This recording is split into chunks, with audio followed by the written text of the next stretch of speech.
The Dallas Mavericks with Kyrie Irving and now Kevin Durant out for 3 to 4 weeks with the Phoenix Suns. That's basically what has happened around here. So, I mean, they're finally seeing what, we already know. So this is interesting. Kyrie pays attention. He must be paying attention to way too much social media. People must be just badgering him left and right. And whether it be because they're betting on games like he's alleging or it's parlays or whatever, I mean, he just pays way too much to that stuff. He should be above all of that. He's probably made $250 million in his life. He's got a lot of good things that he does. He's a great basketball player. It's just that he's absolutely entrenched in all of this social media nonsense. I don't know why. I didn't really think we were going to start with that this morning. You don't have to. I know, but I threw out a bunch of stuff for you. It just kind of hit me like, why does he even worry about any of that? I don't know why. It just doesn't make any sense. And now all of a sudden, Dallas is living it, and they're going to be thinking about, now, do we extend him? Don't we extend him? Does he want to stay here? Is he going to go somewhere else? I mean, this is really, it's troubling again. I don't know what else to tell you. He's allowed to give you his opinion, but he's given opinions to people who are probably badgering him on social media. But then again, he goes out there and puts this stuff out on the internet and then is upset with the reaction, which I don't understand, where it's like, don't you understand that that's what's going to happen to you if you do this? And I don't agree with a lot of things that Kyrie says, but I don't think he's a dumb guy. I don't think that he's not intelligent. I do believe he's intelligent. So that's why it's surprising to me that he can't deduce the fact that the NBA is popular in part because people gamble on it, and he's allowed to make $200 and something million throughout his career because the league is popular. Remember yesterday we had Willie Parker on? Willie Parks, Parks. Will Parks. Yep. Willie Parker, the running back for the Steelers. But anyway, Will Parks, he likes social media just because he likes to have fun with it. Seems like that's what he's doing. That's what Kyrie should be doing. Not worrying about all this other nonsense. But, Kyrie's not here. I don't really care. But what I do care about is Jalen Brunson. And I don't know what's going on with his foot. I don't know if it's plantar fasciitis. I don't know if it's a strained arch. I don't know what it is. But it's obviously, the inconsistencies of Emmanuel Quickly now. This is 2 games in a row where he all of a sudden can't shoot anymore. Yep. And, that's kind of part of, the Knicks problem is that they're inconsistent and they have inconsistent players. The one that's not inconsistent, actually the 2 that are really not inconsistent are Jalen Brunson and I would tell you R.J. Barrett. R.J. Barrett just goes out and gets 25 points every night, I feel like. But when guys were shooting like they were last night, and Julius Randle did not have a great night either, and you're playing against a surprisingly good Sacramento Kings team who are the highest scoring team in the NBA. And they're quick. They're fast. I know. And where did they come from? Yeah, it's just a lot of top of the draft players that finally have been working out for him. And a guy like Malik Monk, who is just sort of like last night he takes over. But that video they just played on CBS Sports Network of Jalen Brunson walking back to the locker room gingerly with nothing on his foot. It's alarming. Now, Tom Thibodeau said after the game, it's like, just a re-aggravation. I haven't talked to the doctors yet, trying to downplay it. But obviously, the entire air comes out of the balloon for the Knicks if this guy isn't 100% healthy heading into the postseason. And that's why that Charlotte Hornets game was so important. Yeah. And I would just say now they got to regroup. And let's say Jalen's not going to play this weekend in L.A., where they got the Clippers and the Lakers back-to-back. Now it's back to Quickly. It's back to Grimes. You got to get more guys on the court. And, I would just say that this is, it's amazing how they came off of this 9-game winning streak and everybody's flying high. And this happens to a lot of teams. It happens in all these sports. And because it's happened to the Rangers. The Rangers all of a sudden were playing great and then hit the skids. And then you had the spitting incident by Keandre Miller. Then you before that, you had the Lindgren injury. Then you're trying to acquire Patrick Kane. Then you got to play short. And then you're not playing 2 guys who are dressed in a game. The chaos that ensues when you start playing like they've played the last 2 games. And you see it. And somehow you got to stop it. And that's really, to me, that's where the coach comes in. Yeah, and right now, Tom Thibodeau, being a coach in the NBA, though, you either have your best players or you don't. Like there are times where in hockey, pick up the slack, baseball, pick up the slack, unless it's the quarterback in football, and sometimes they do pick up the slack, like Brock Purdy. You have someone step in. With basketball, if your best player is out, chances are you're done. And that's why this is so critical, and that's why seeing Jalen Brunson have to leave again with the foot is a big deal. So Emmanuel quickly in the one game that Jalen Brunson missed, it was like, this guy's going to get a contract. Look at him. Other teams are going to want him. And then after that, he hasn't been able to put it together. Well, so the last 2 games, his shooting has been off. That's basically what it comes down to. And I don't know how many times we have said this. What is the NBA? It's a make or miss league. That's exactly right. And, the Knicks missed their share of shots. But I do give them credit. They fought back.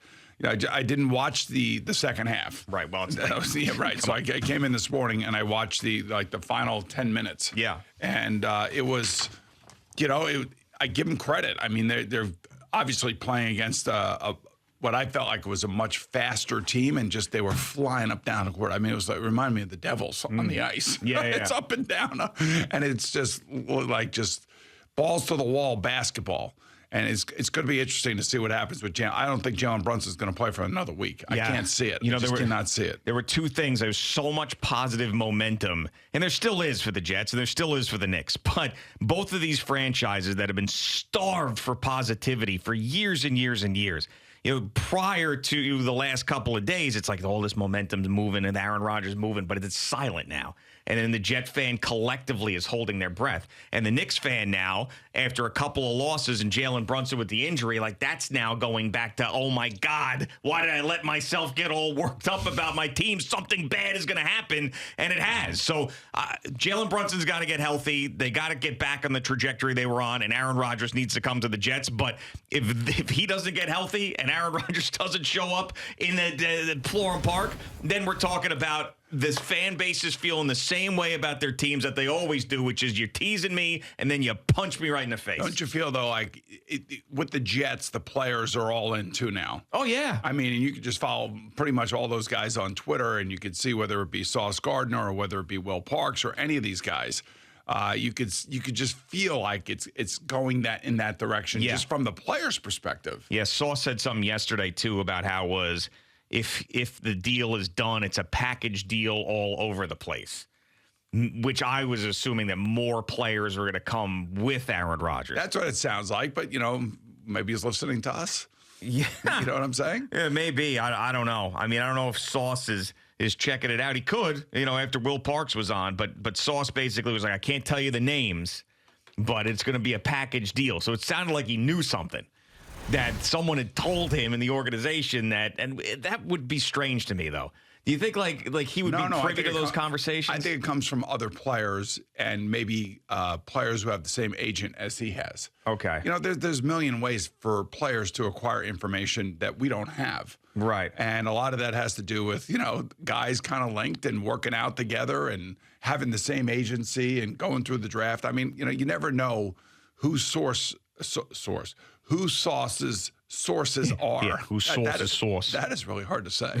Whose sources are. Can I just say Ahmad? Yeah, it's a right. little bit easier than that. Yeah, so he had so last night, I'm just seeing this now. So they posted, Sauce had Breece Hall, Garrett Wilson over. Right, and they talked about Aaron Rodgers. So this is the thing so they burned the cheese head in the driveway. So to be like, hey, listen, so that's a big thing. I love these kids are out of their minds. They're great. I love that because they have personality. They bring energy. And I'm telling you, if they get, once Brett Favre, once Aaron Rodgers gets here, it's going to be like energy personified for him. I think it should kind of like make him happy to be around like a group of guys like this, a new place. Yeah. A coach who I would say is a very positive oriented coach. Oh, no doubt. I'm not sure about how he handles games and all that other stuff, but a very positive oriented coach. I mean, it's just going to be a completely different feel for Aaron Rodgers. It would be kind of an awkward feel because kind of like when Tarasenko and Mikola got here, and then of course Kane got here. Mott, well, he got hurt again, just like he did last year. But the point being is it takes a while for these guys to kind of adjust to a new team and a new situation. And for the quarterback, hopefully he comes here in the OTAs and he feels the energy of these guys. Oh, sure, especially because he's leaving a place that doesn't want him anymore. You know, my last year in Cincinnati, I didn't realize how good our team was until I was able to play on the field with them. And when I was able to get on the field with them, and they brought so much energy to me as a player that I fed off of their energy as much as they fed off of my experience.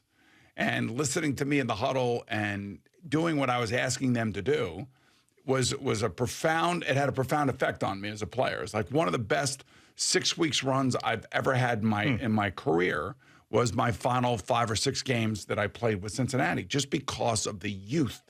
And like Corey Dillon was a rookie. Yeah. You know, Willie Anderson was in his second year. Like he was a big offensive tackle, great offensive tackle for the Bengals, who went into the Ring of Honor last year. He did, yes. And rightfully so, by the way. An all pro 4 times. Yeah, no, he had a great career. People would never know that because who's Willie Anderson to them? Sure. They don't know around here, but we do. But the point being is that I think the same thing can happen for Aaron Rodgers here. Like he can get re-energized. I thought Tom Brady was re-energized when he got to Tampa, and they were saying, okay, who do you want? Get me Leonard Fournette. You know, get me Antonio Brown. Get me Rob Gronkowski. Bring some guys in that I want and I want to be able to play with, because I want to be able to run the ball as well as throw the ball, but I also want to have one of my guys around me. Yeah, and Aaron Rodgers' last game that he played last year, he lost to a team like the Jets. It's like this new sort of youthful energy, on the way up type of team in the Detroit Lions, and now he would be joining a team like that. So without it, this was the exact quote, by the way, with Sauce with the package deal. He said, "It's package deals all over. I can't tell y'all who, but just know." That's what was his quote. He's telling you that, you know, other players that he's probably talking to are saying, I'm coming. I mean, it's going to be what it does happen. It's going to be crazy. There's going to be some that don't like it, a lot of people that are going to love it. There are going to be huge expectations that come along with it. Right. But like what I always tell you about pressure is a privilege. Right. And this kind of privilege for this team, if it will happen over the weekend, because it's got to happen soon, it's going to be great. I think it's going to be great for us here. I know that. I mean, for us covering these teams around here, what we want is exactly what the Jets are trying to do, what the Yankees have done for years, what the Mets are now doing, what the Rangers just did, what the Islanders did, what the Devils did. I mean, when you think about the trades and the players that these teams have brought in here, I mean, it's amazing. You know, what the Knicks did with Josh Hart. Yeah. I mean, you know, what the Nets did, I know that they sent away 2 mercurial superstars, but what they brought back were good players. Yeah. So it has to happen today, tomorrow, or Sunday. It has to, right? Let's hope it happens on Sunday. Well, yeah. Well, let's hope it happens in 10 minutes. Yeah, well, I would like to hope that it happens before 10 o'clock this morning, which I don't think that's going to happen. But, I mean, when I say that, I'm not just saying it for, like, it has to, right? The Jets, they need to know by Monday with the tampering period with the free agency. They have to know. Of course they do, because they want to know who, you know, Aaron would like for them to sign and things of that nature. I don't know what would be really holding any of this stuff up. And why would you want to announce anything on a Friday anyway? I mean, Friday's usually a dump day. It is a dump day. Friday news dump day. Yeah. Who wants to dump this on a Friday? Yeah, but if you do it Friday morning, you got the whole day. If you Friday afternoon is the news dump when people are in the car, like driving. Let's not news dump this thing. Let's get this thing out there. You either do it, the Sunday night into Monday, or do it like right now. Thank you for watching. Please like, comment, and subscribe. And don't forget to hit the red bell so you're notified when we have new content.